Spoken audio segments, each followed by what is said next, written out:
So Twinkle Twinkle is going to be our big Gen Con release. This is by Ammon Anderson. This is going to be a cozy drafting where you're drafting constellation tiles onto a board. It is 1 to 4 players. We do have the expansion here, the How I Wonder. These are the upgraded acrylic tokens, the player tokens there. And we also have an extraterrestrial mini expansion that I guess I did not bring out. It's got UFOs and little Martians. So that's going to be our big hit. We think it's going to be River Valley Glassworks style, like mega hit. So very beautiful game. If you would like to play it, it's on Board Game Arena. So anybody can play that on Board Game Arena right now. Next one I have for you is going to be Waddle. Waddle is a Corne von Morsel title. Previously was Gypsy King. It is now Waddle. In this game, you are looking to have area majority and create the longest waddles. You place out the board by shuffling up the titles and depending on your player number, placing them out. You'll use this little black ring here to notate which little hole you're on, little water hole, fishing hole. And you will start placing, you can either place a penguin adjacent to that watering hole, or you can pass. So you'll be using a marble tracker to notate your turn order, which is very cool. So if you're going to continue, you'll just move your marble to the back of the line. If you're going to pass, you'll move your marble to the next track to be higher up in turn order for the next turn. And you'll continue going 1, 2, 3, and keep going. At the end of the game, you're going to be scoring the length of penguins you can get in a row for every waddle. A single penguin on its own might be 1, but 8 penguins will be 36 points. So waddles are important in this game. You'll also be scoring the fish. There's little fish in these little watering holes. And that's area majority for that. So whoever has the most fish around that little pond will get the most fish available. So for example, if this pond has 6 and 4 fish, whoever has the most around it will get 6 fish. Second most will get 4 fish. Third won't get anything, and so on and so forth. So this is Waddle. Very, very cute. It's in our 1 minute to teach line. 2 to 5 players, about 15 minutes. Very cute title.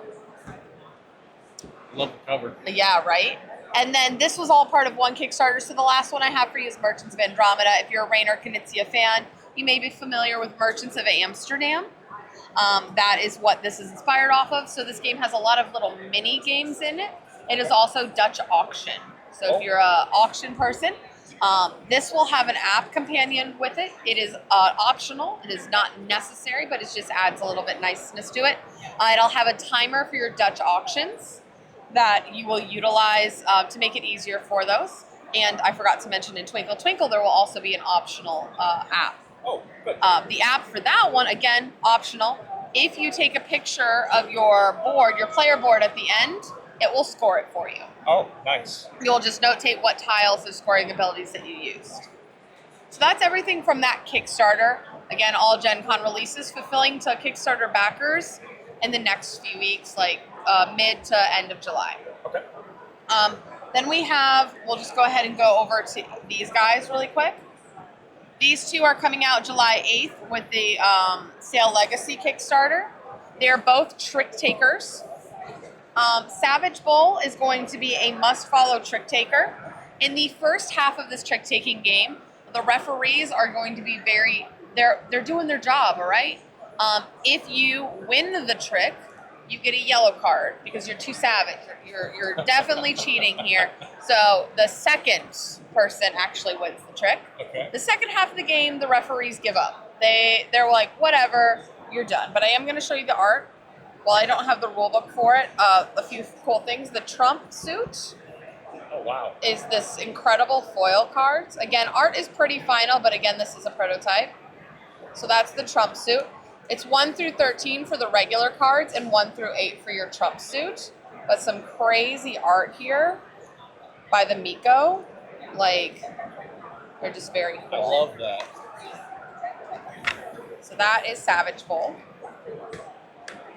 Likely out beginning Q1 of 2026 is what we are expecting, but no promises. Sick Tricks is another trick-taking game. This one is going to be mechs holding a skateboarding competition.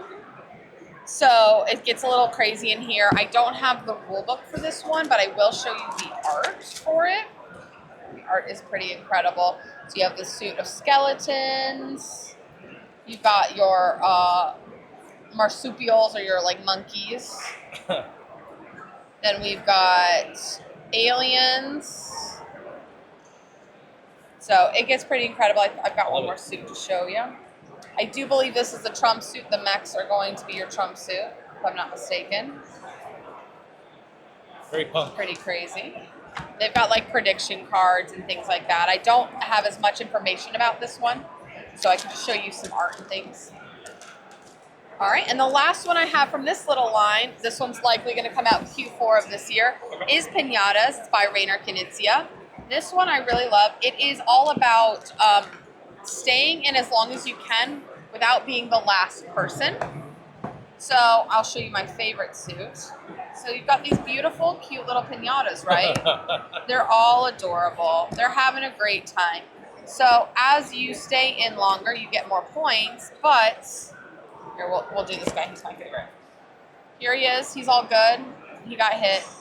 Oh no, what happens? He keeps getting hit. This is nonsense. And he just keeps getting wailed on. This poor guy. Jeez. And then finally, he just... It's him. That's fantastic. And they all, the elephant's my second favorite because water starts coming out of him. I don't know where the water comes from. This poor, I don't know, the candy must be soggy because he just has water coming out of him everywhere. It's crazy. All the way to 15. And then the poor classic pinata starts losing his eye somewhere. There goes his eye. It's crazy. This poor guy. Somehow both cute and brutal. Yeah. All art is by Dom 2D. So that's Pinatas. The last few games I have for you are in our tiny box line. So these are going to be these 4 games here. So we've got Soda Jerk and Vivo, which are going to be releasing the weekend of Gen Con. These 2 will be out a little bit earlier for our medallion holders who have backed our Kickstarters. Llama Llama is in the Panda Panda family. Okay. If you're familiar with games like Cat Poker and Dog Poker, this is Dog Poker. Okay. So it's very cute. It's a drafting game where you're using shared scoring abilities here. So everybody picks a card and places it in the middle, and they reveal a scoring card one by one. Some of the scores can be, at the end of the game, any C's in your hands are worth 3 points, or AABB could be 10 points, but maybe 2 people put C's in the middle. So at the end of the game, C's would be now worth 6 points, and AABB would be worth 20 points, which is very cool. A's, this one gets you, there's only 1 G in the full deck, so A, B, C, D, E, F, G could get you 50 points. I have seen somebody get 100 points by getting it because there was 2 A's. But each of them have a different scoring ability. They give you a score for a single letter and then a score for some sort of combo. And you'll all put those in. You'll then pass cards from your hand around, and then you'll reveal another one, pass more cards, reveal, pass, and then reveal what you have and score it. It's very clever.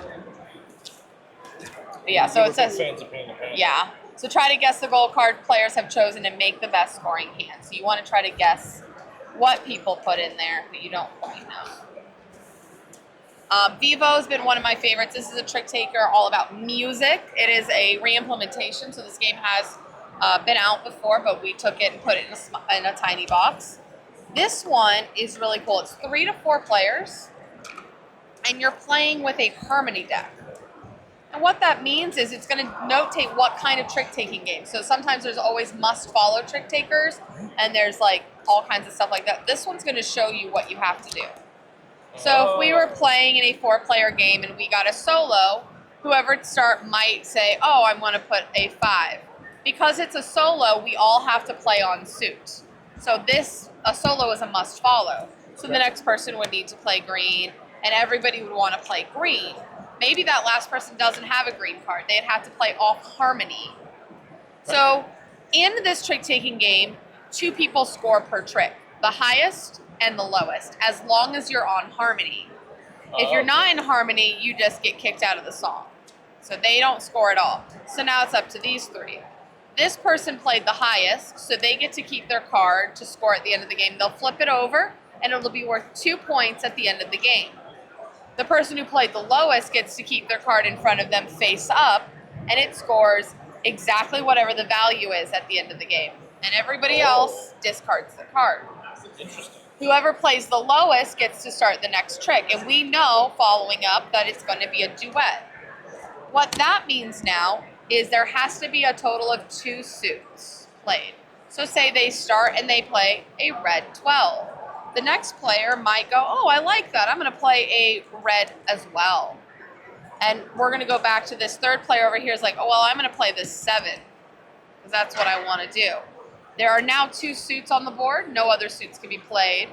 So green and blue cannot come out at this point. This last player can play red, or they may play white. It's really up to them. So say they go ahead and they play, what can I do to make, oh, actually, I know exactly what I'm going to do to show you, because this is a cool thing that it does too. We are going to play this. Who has the highest suit? Oh, I have thrown a wrench. The person who played later gets to be the highest suit. So they are now the highest suit, putting their card upside down and earning 2 points, and they missed out on it. This one has the lowest suit, so they keep it and they go out. Trio's the same thing except for with 3. Okay. Quartet's the same thing with 4. If you're playing with 4 players, you'll remove the quartet and 1 suit of cards. Okay. And that is essentially that. You'll play 2 rounds, most points wins. At the end, you'll score. So, for example, if this is what I had in front of me at the end of the game, I'd have 8, 9, 10, 11, 12 points. I love this one. This one, the theming is so good on it. Sounds like one that would be a big hit with us. Yeah. All right, and Soda Jerk. Soda Jerk is designed by Chris Yee. He is a Dice Tower member, or celebrity, I should say. In this game, I will pull this one out. It's a little bit easier to explain that way. You can play 2 to 4 players. These switcheroo cards are only played in a 2-player game. I'll explain those in a second. Everybody gets one of these clever little cards. It tells you there's 9 cards of each suit.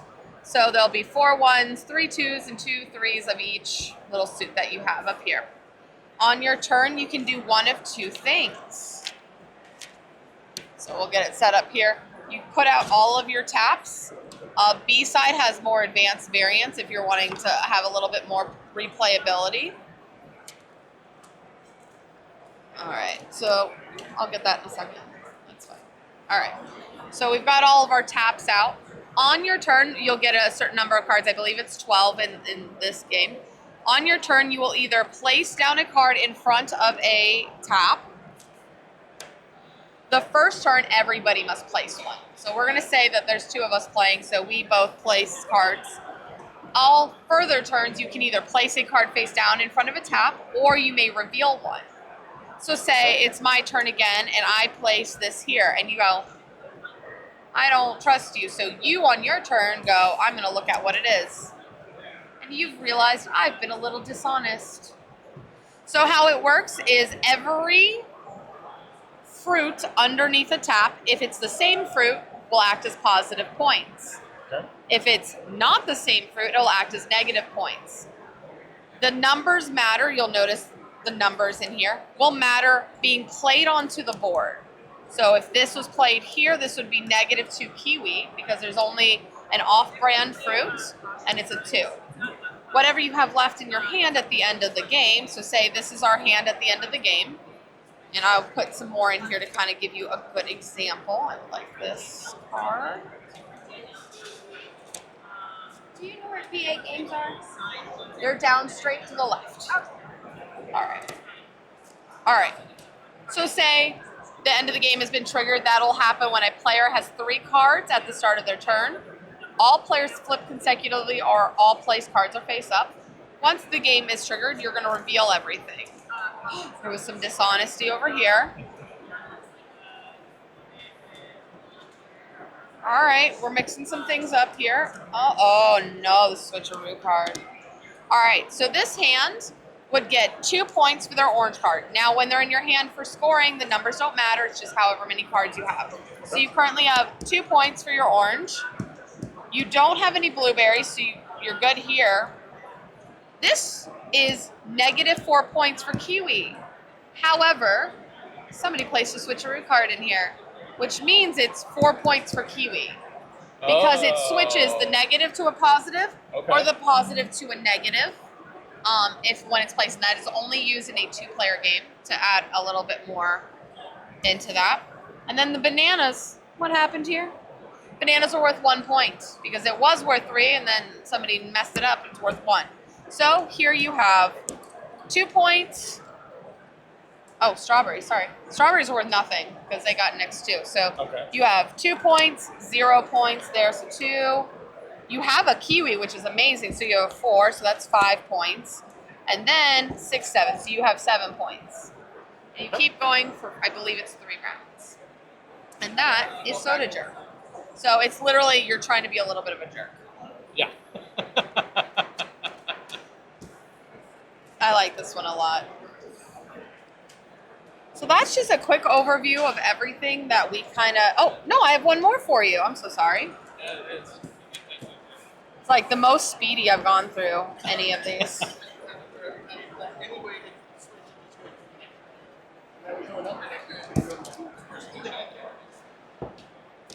All right. And the last one I have for you is Terrible Quest. It's part of the Tiny Box line. Terrible Quest is it's chaos. It's going to be chaos in a box, okay?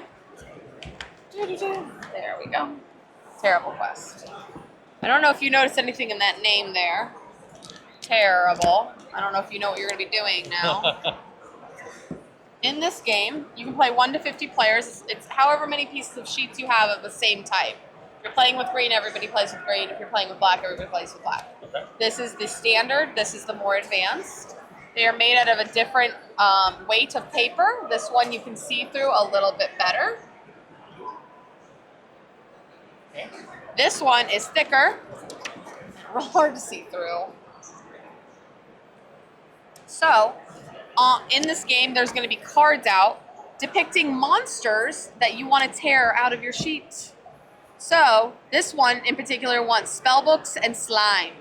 Depending on how many spellbooks and slime you get, is the points you get. You need to tear it out perfectly. So, if you get 2 slimes and a spellbook, you get 3 points. But if you add like an additional axe in here or tear something in half, it doesn't count. You'll also need to be aware that there's things on the back of the paper, like curses that can give you -2 points, coins that can give you an additional point, or chests that can give you an additional 2 points. This is chaos, so either there's 2 types of people who play this game. People who are dead silent, the whole group's dead silent, or everybody's screaming at each other. There's no 2 buts about it. And there are different monsters. There's the mega monster that you'll play with too. So these are some of the different guys that you can get. And then the bosses as well. And then there's bonus cards that can do things like reveal the unused monster card and score it this round only. You can do things like this, a weapon collector, and get any 3 weapons. You get 2 points, all kinds of stuff to change up the game. So that is Terrible Quest.